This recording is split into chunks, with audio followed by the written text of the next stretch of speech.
Okay sir.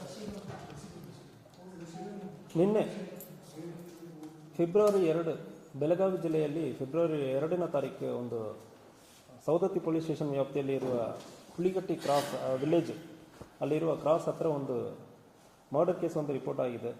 ಈ murder ಕೇಸಲ್ಲಿ victim ಆಗಿರೋರು, ಜೀವಹಾನಿಯಾಗಿರೋರು ಬಸವರಾಜ್ ಪರಪ್ಪ, ಇವರಿಗೊಂದು 49 ವರ್ಷ.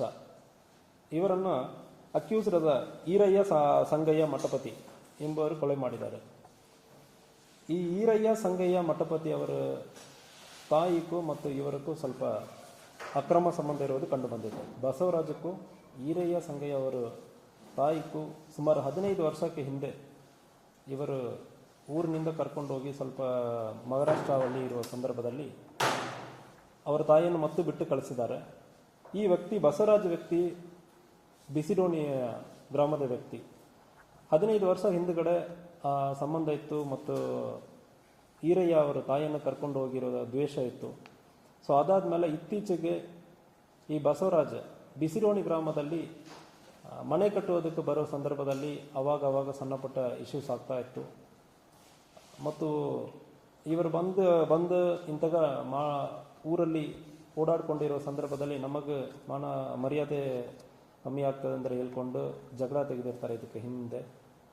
ಈ ಸಂದರ್ಭದಲ್ಲಿ ನಿನ್ನೆ ಅವರು ಬಿಸಿರೋಣಿ ಗ್ರಾಮದಿಂದ ಇಲ್ಲಿ ಹುಲಿಕಟ್ಟಿ ಕಡೆ ಬರೋ ಸಂದರ್ಭದಲ್ಲಿ ಫಾಲೋ ಮಾಡಿಕೊಂಡು ಬಂದು ಒಂದು ಚಾಕಿನಿಂದ ಬಸವರಾಜಕ್ಕೆ ತಲೆಗೆ, ಭುಜಕ್ಕೆ ಮತ್ತು ಬೆನ್ನಿಗೆ, ಹೊಟ್ಟೆಗೆಲ್ಲ ತುಂಬ ಗಂಭೀರವಾದ ಗಾಯವನ್ನು ಪಡಿಸಿರ್ತಾರೆ. ಅದೇ ರೀತಿಯಲ್ಲಿ ಇದನ್ನು ತಡೆಗಟ್ಟಿ ಮತ್ತು ಡಿಫೆನ್ಸಿವ್ ಇಂಜುರಿಯಾಗಿ ಈ ಈರಯ್ಯಕ್ಕೂ ಕೂಡ ಕೆಲವೊಂದು ಇಂಜುರೀಸ್ ಆಗಿದೆ. ಸೊ ಅದರಿಂದ ಈರಯ್ಯನು ಕೂಡ ಹಾಸ್ಪಿಟಲಲ್ಲಿ ಅಡ್ಮಿಟ್ ಆಗಿದ್ದಾನೆ. ಸೊ ಒನ್ಸ್ ಹಾಸ್ಪಿಟಲಿಂದ ಡಿಸ್ಚಾರ್ಜ್ ಆದಮೇಲೆ ತಕ್ಷಣ ಅದು ನಾವು ಪೊಲೀಸ್ ಕಸ್ಟಡಿಗೆ ತಗೊಳ್ತೀವಿ. ಈ ಸಂದರ್ಭದಲ್ಲಿ ಈ ಈರಯ್ಯ ಅವರ ತಮ್ಮ ಘಟನೆ ಆಗಿರುವ ಸ್ವಲ್ಪ ಟೈಮಲ್ಲಿ ಬೇರೆ ಕಡೆಯಿಂದ ಹುಬ್ಳಿಯಲ್ಲಿ ಅವನು ಕೆಲಸ ಮಾಡ್ತಾ ಇದ್ದಾನೆ. ಅವನು ಕೂಡ ಬಂದಿದ್ದ. ಸೊ ಇದು ಘಟನೆಯಲ್ಲಿ ಅವನ ಪಾತ್ರ ಇದೆ ಎಂಬುದರ ಬಗ್ಗೆ ವಿಚಾರಣೆ ನಡೀತಾ ಇದೆ.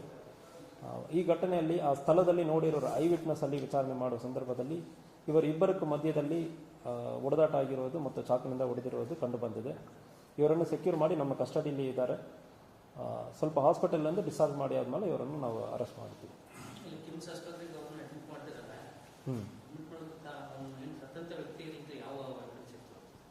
ಸೊ ಅವನ ಕಡೆ ಒಂದು ಡ್ಯಾಗರ್ ಅಂದರೆ ಒಂದು ದೊಡ್ಡ ಇದು ಚಾಕು ಥರ ದೊಡ್ಡದು ಪ್ಲಾನ್ ಮಾಡಿಕೊಂಡು ಬಂದಿರುವಾಗಲೇ ಅದು ಅವನ ಕೈಯಲ್ಲಿ ಇರೋದು ಕಂಡು ಬಂದಿರುತ್ತದೆ. ಸೊ ಯಾವಾಗ ಎಲ್ಲಿಂದ ತೊಗೊಂಡು ಬಂದಿದ್ದಾನೆ, ಇದು ಪ್ಲಾನ್ ಯಾವಾಗಲಿಂದ ಮಾಡಿದ್ದಾನೆ, ಇದು ಬಗ್ಗೆ ಕೂಡ ವಿಚಾರಣೆ ನಡೀತಾನೆ. ಇಲ್ಲ, ಡಿಫೆನ್ಸಿವ್ ಇಂಜರಿ ಇವನ ಕೈಯಲ್ಲಿ ಇರೋದು ತಗೊಂಡು ಹೊಡೆದಿರೋದು ಕಂಡು ಬಂದಿದೆ. ಸೊ ಒಂದು ವೇಳೆ ಇವನ ಕಡೆ ಯಾವುದೋ ಚಾಕಿದೆ ಅಂದರೆ ಅದು ಕೂಡ ಚೆಕ್ ಮಾಡ್ತೀವಿ. ಸೊ ಪ್ರೈಮ ಫೆಸಿ ಅವನಿಗೆ ಕೈ ಕಾಗದಂದ್ರೆ ಡಿಫೆನ್ಸಿವ್ ಇಂಜರಿ ಅಂದರೆ ನಮ್ಮ ಒಬ್ಬರು ಹೊಡೆಯಕ್ಕೆ ಬರೋ ಸಂದರ್ಭದಲ್ಲಿ ಕೈ ತೋರಿಸ್ತೀವಿ ಅಂದರೆ ಇಲ್ಲಿ ಗಾಯ ಆಗುತ್ತದೆ. ಇಂತಹ ಗಾಯ ಈ ವ್ಯಕ್ತಿಗೆ, ಬಸವರಾಜ ವ್ಯಕ್ತಿಗೆ ಕೂಡ ಆಗಿದೆ. ಕೈಯಲ್ಲಿ ಮತ್ತು ಬೆನ್ನಲ್ಲಿ ಆಗಿದೆ ಮತ್ತು ತಡೆ ಮಾಡಿ ಮತ್ತು ಅವನು ಹೊಡೆಯಕ್ಕೆ ಹೋಗುವಾಗ ಅವನಿಗೂ ಗಾಯ ಆಗಿದೆ. ಯಾವುದು? ಸೊ ಪ್ರೈಮ ಫೇಸಿ ಅದ್ರ ಬಗ್ಗೆ ನಮಗಿನ್ನ ಕಂಡು ಬಂದಿಲ್ಲ. ಸೊ ಇವನ್ ಕಡೆ ಡಿಫೆನ್ಸಿವ್ ಇಂಜರಿ ಅಂದರೆ ಹೇಳ್ತೀವಿ, ಯಾರೋ ಒಬ್ಬರು ನಮ್ಮ ಹೊಡೆಯಕ್ಕೆ ಬರೋ ಸಂದರ್ಭದಲ್ಲಿ ಇನ್ನೊಬ್ಬರು ನಾವು ಅದನ್ನೇ ತಗೊಂಡು ಹೊಡೆಯಕ್ಕೆ ಹೋಗ್ತಿಲ್ಲ, ಅಂಥ ಸಂದರ್ಭದಲ್ಲಿ ಕೂಡ ಗಾಯ ಆಗೋದಕ್ಕೆ ಸಾಧ್ಯನೇ ಇರ್ತದೆ. ಸೊ ಅದರಲ್ಲಿಂದ ಆಗಿದೆ, ಇಲ್ಲ ಹೊಸದಾಗಿ ಅವನು ಒಪ್ಪನೆ ಇಟ್ಕೊಂಡು ಬಂದಿದ್ದಾನೆ, ಅದ್ರ ಬಗ್ಗೆನೂ ವಿಚಾರಣೆ ನಡೀತಾ ಇದೆ. ಈರಯ್ಯಕ್ಕೆ ವಯಸ್ಸು 32 ವಯಸ್ಸು. ಸೊ ಇವನ ಸತ್ತ ವ್ಯಕ್ತಿ ಬಸವರಾಜ್ ವ್ಯಕ್ತಿಗೆ ಸುಮಾರು 49 ವರ್ಷ. ಇವನು ಇತ್ತೀಚೆಗೆ ಅವನು ಮಹಾರಾಷ್ಟ್ರ ಕೋಲ್ಹಾಪುರ ಡಿಸ್ಟಿಕ್ ಅಲ್ಲಿ ಇರೋದು ಸಾಮ್ರಾಟ್ ನಗರ್ ಕೋಲ್ಹಾಪುರಲ್ಲಿ ಇರೋದು ಕಂಡು ಬಂದಿದೆ. ಇತ್ತೀಚೆಗೆ ಅಲ್ಲಿಂದ ಬಂದು ಸ್ವಂತ ಊರಲ್ಲಿ ಮನೆ ಕಟ್ಟಕ್ಕೆ ಬರುವ ಸಂದರ್ಭದಲ್ಲಿ ಅಲ್ಲಿ ಆಲ್ರೆಡಿ ಸ್ವಂತ ಊರಲ್ಲಿ ಈರಯ್ಯ ಅವನು ತಾಯಿಯನ್ನು ಕರ್ಕೊಂಡು ಹೋಗಿರೋ ಆ ದ್ವೇಷ ಇರೋದ್ರಿಂದ ಈ ಘಟನೆ ಆಗಿದೆ. ಯಾವುದು?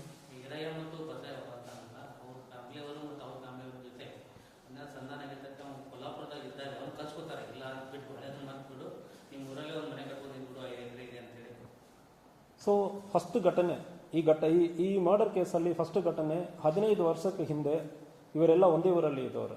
ಈರಯ್ಯ, ಬಸವರಾಜೆ, ಈರಯ್ಯ ಅವರ ತಾಯಿ ಶಿವವ್ವ ಅಂದರೆ ಹೆಸರು, ಸ್ವರ್ಣ ಅಂದರೆ ಕರೀತಾರೆ.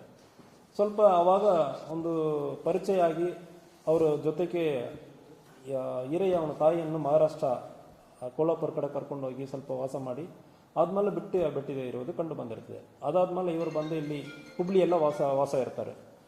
ಈ ಸಂದರ್ಭದಲ್ಲಿ ಇತ್ತೀಚೆಗೆ ಸಂಧಾನನೂ ಆಗಿರೋದಾಗಿ ಹೇಳ್ತಾ ಇದ್ದಾರೆ. ಬಟ್ ಆದರೆ ಆ ಸಂಧಾನದಲ್ಲಿ ಇವನು ಮತ್ತು ಊರಕ್ಕೆ ಬಂದು ಮತ್ತು ಇವನಿಗೆ ತೋರಿಸೋದು ಇವರ ಮಗನಕ್ಕೆ ಸ್ವಲ್ಪ ಅಸಮಾಧಾನ, ಈರಯ್ಯಕ್ಕೆ ಅಸಮಾಧಾನ ಆಯಿತು. ಸೊ ನಮ್ಮ ತಾಯಿಗಿಂತ ಮೋಸ ಆಗಿದೆ, ಇವನು ಊರಿಗೆ ಬರುವಾಗ ಉಳಿದವರು ನಮ್ಮನ್ನು ಒಂದು ಅವಮಾನ ಆಗ್ತಾ ಇದೆ ಅಂದ್ರೆ ಆ ನೆಪದಲ್ಲಿ ಈ ಘಟನೆ ಆಗಿದೆ. ಈರಯ್ಯಕ್ಕೆ ತಂದೆನೂ ಇದ್ದಾರೆ, ಈರಯ್ಯಕ್ಕೆ ತಂದೆ ತಾಯಿ ಇಬ್ಬರು ಇದ್ದಾರೆ. ತಂದೆ ಈರಯ್ಯ ಜೊತೆ ಇದ್ದಾನೆ, ತಾಯಿ ಈರಯ್ಯ ತಮ್ಮನ ಜೊತೆ ಇದ್ದಾರೆ ಹುಬ್ಳಿಯಲ್ಲಿ.